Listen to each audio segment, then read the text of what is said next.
আল্লাহ এমন এক দিল দিয়েছেন আমাকে, এই অন্তরের চতুর্পাশ দিয়ে বড় বড় রাজা বাদশাদের রাজত্ব, এগুলো গুড়গুড় করে ঘুরতে থাকে, কিন্তু ভেতরে ঢোকার চান্স পায় না। এর মানে বুঝছেন?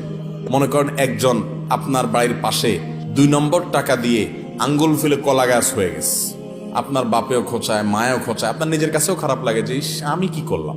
হ্যাঁ, আরেকজন হারাম রিলেশন করে 2টা 4টে সম্পর্ক করে ফেলছে, আপনার কোনো হারাম রিলেশন না, আপনি মনে করতেছেন হারে আমি দুনিয়ার এই ভোগ উপভোগ থেকে নিজেকে দূরে সরিয়ে রাখলাম। তো তিনি বলেছেন আমার অন্তরে এগুলার লোভ, মোহ, পদ, টাকা পয়সা, অমুকে রাজনীতি করতে করতে বিশাল নেতা হয়ে গেছে, এখন তার দেখে কে আর পয়সা, ক্ষমতা, কিন্তু আমি তো সেই জায়গায় পড়ে থাকলাম।